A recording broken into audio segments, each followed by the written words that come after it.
The Party Crashers are a human militia dedicated to hunting down and exterminating victims of the Sanguine Festivus virus.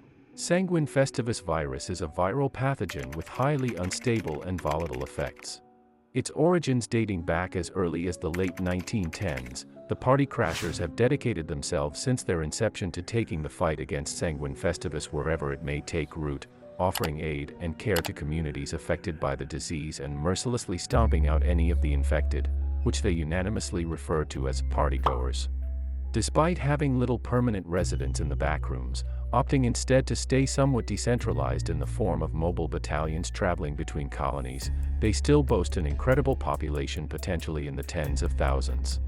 This virus has spread across numerous levels of the backrooms, causing widespread chaos and devastation within affected communities, and has infected a significant number of individuals, potentially reaching a scale of tens or even hundreds of thousands. And it is the duty of the Party Crashers to protect the backrooms at all cost.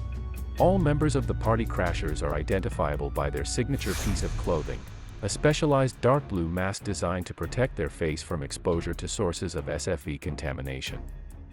Most members of the militia are additionally outfitted in a thick, dark blue-gray hoodie worn over top of several layers of clothing, along with thick protective gloves, steel-toed boots, and padded cargo pants meant to leave little to no exposed skin and protect against scratch attacks from SFV victims.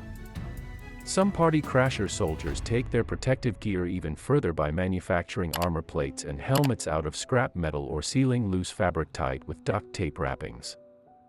All members, regardless of how durable their uniforms are, additionally wear a cloth band tied around the bicep of their left arm, using a system of colors and rudimentary symbols to indicate battalion and rank.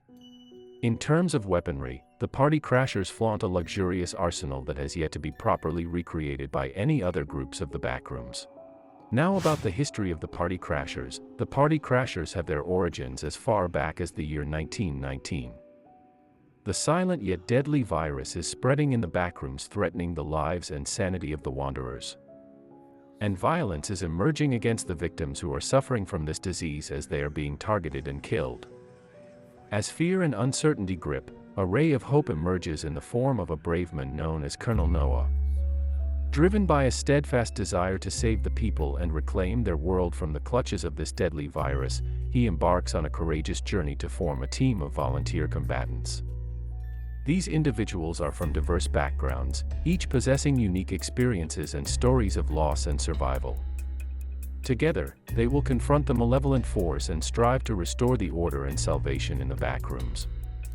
This force was dedicated specifically towards violent force against SFV victims and to save them.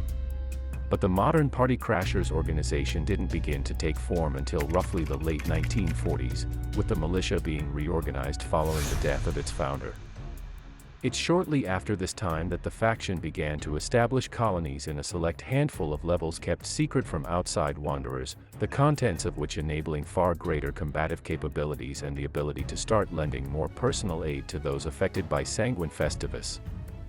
By the year 1978, the group would completely rebrand itself and change focus from solely being dedicated to extermination efforts towards more humanitarian efforts as well, in the form of supplying medical aid and other relief to other colonies in the backrooms. They also collaborated with survivors and utilized their wisdom to form new strategies and fight against Sanguine Festivus. In the process, many Party Crashers lost their life too. But these selfless heroes shed their initial fears and uncertainties, embracing their roles as protectors of the innocents who can't protect themselves.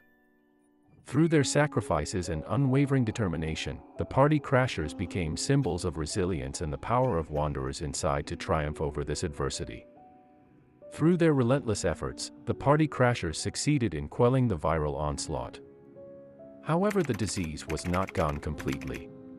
The organization is widely considered to have reached the peak of its strength and influence in the early 2000s, when the leadership of the Party Crashers began to refocus the faction not just towards combating those infected with SFV, but attempting to wipe the disease from the backrooms entirely, especially by targeting it at the source. Beginning in April of 2004, dozens of battalions given overwhelming supplies and weaponry started to attempt colonizing level 338.1. This decision marked the beginning of a relentless 3-year campaign, characterized by unending battles and bloodshed between heavily armed party crasher forces and scores of SFV victims. This conflict spilled out across the entire expanse of the Backrooms, resulting in widespread devastation and staggering casualties. Estimates suggest that the party crashers suffered around 7,500 losses, while the infected victims likely numbered in the tens of thousands. This would be known shortly after its conclusion as the Euphoric Wars.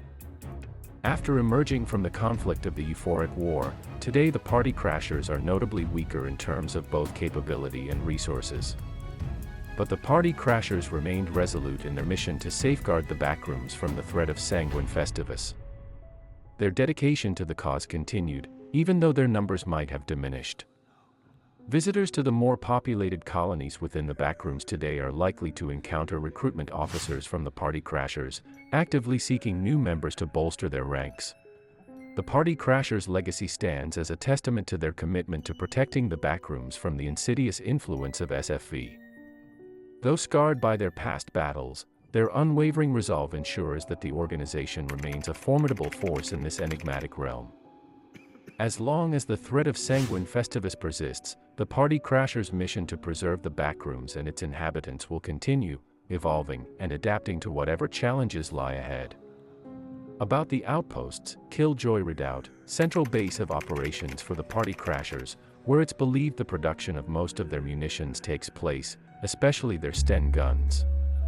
Population of this settlement is almost entirely unknown, but some estimate it to likely be in the thousands. Point Hawkdown, site where most of the organization's medical equipment is believed to originate from, allegedly kept classified to prevent swarms of wanderers trying to beg for aid or even raid their supplies. Populations is rumored to be roughly 250, but regularly hosts hundreds more volunteers passing through to restock on medicinal supplies and means to cure SFV. Taggart's Bane, outpost established to help distribute aid to wanderers and coordinate deployment of battalions throughout the Core 9 levels.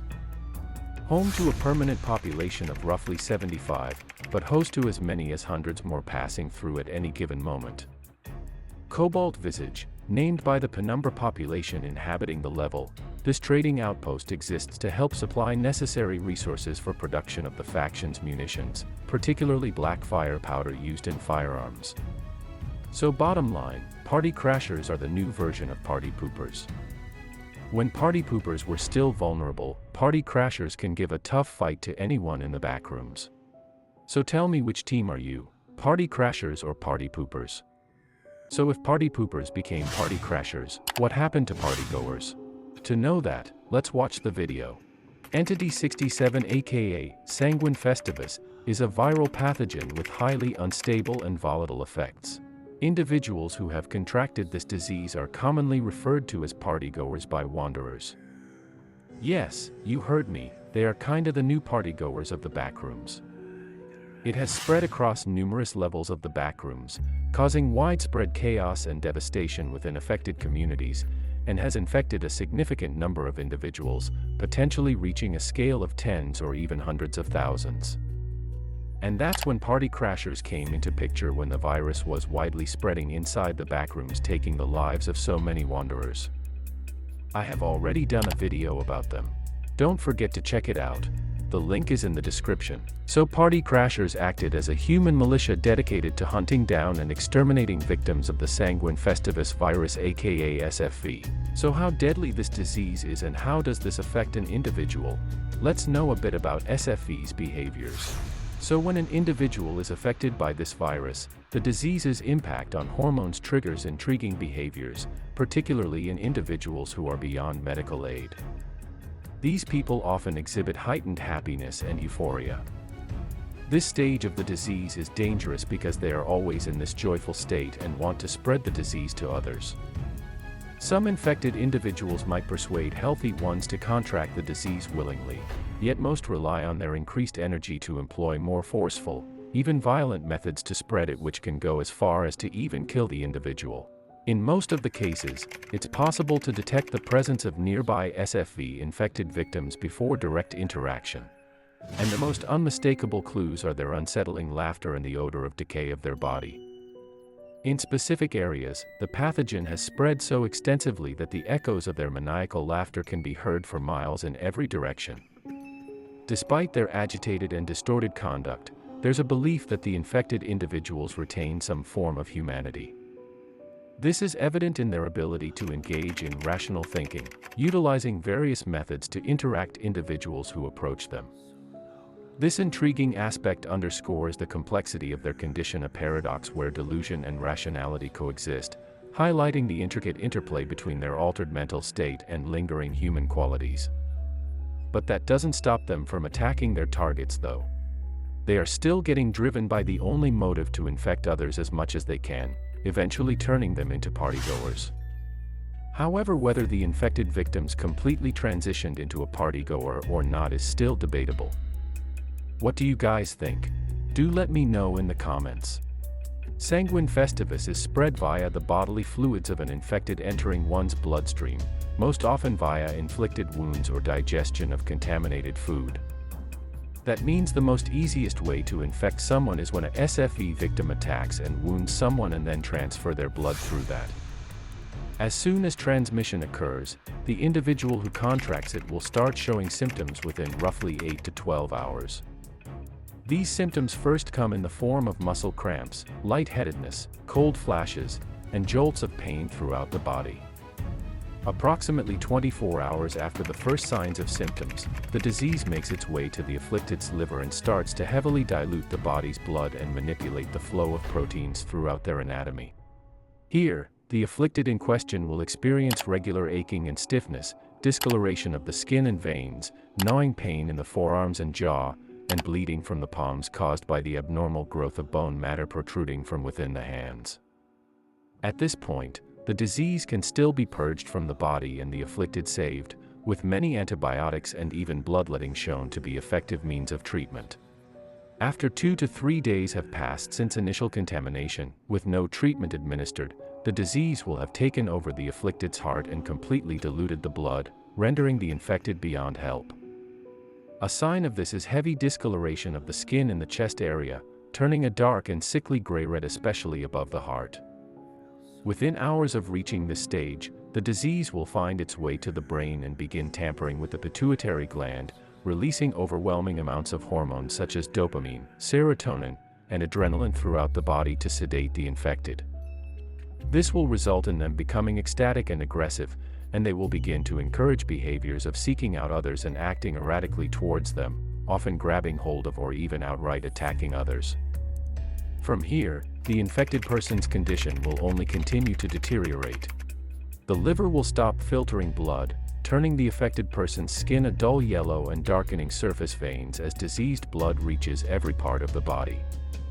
More abnormal bone growths will start to appear around the eyes and mouth, growing increasingly irritating to the infected and driving them to itch and tear at their face, very often resulting in a pattern of wounds resemblant of a gory, exaggerated permanent smile and slit-like patches of torn skin and flesh both above and below the eye sockets. Several months into infection and they completely turn into a partygoer. After an individual turn into a partygoer, they acquire all the powers of a partygoer, even their lifespan increases too. Typically they can live from 100 to 250 years with the SFV virus running in their bloodstream. However, there is still one exception to this, as they can be killed by the only known entity of the Backrooms so far. They are the party hosts. The party hosts, famously known as Entity 167, were discovered long after partygoers and PartyPoopers. They were there in the Backrooms, but nobody knew much about these creatures. They somehow managed to camouflage themselves because party hosts are literally cakes and hence immobile. By appearance, these guys are like giant size of cakes with massive shriveled eyes, often surrounded by birthday candles. But don't fall for their looks, they are even dangerous than partygoers.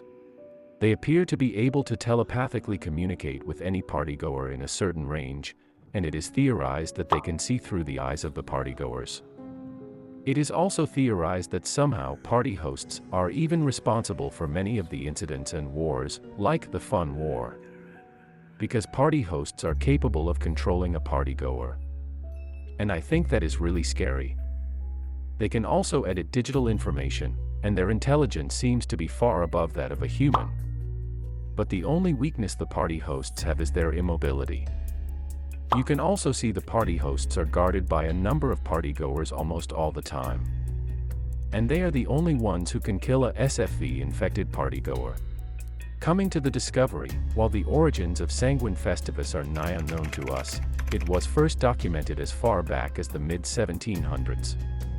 Concerningly, the rate of infection and the amount of infected has only increased over time. So here are some do's and don'ts. If at all you come across a SFV-infected individual, do follow these. Seek out the nearest party crasher outpost if you come into contact with someone or something infected with SFV. Treat infection as soon as possible to prevent the virus from taking root. Otherwise, termination of the infected is the most humane option. And in any circumstances, don't attempt to engage without overwhelming means of eradication. Don't approach any infected corpses, as they can still be a vector for contamination and are considered a biohazard.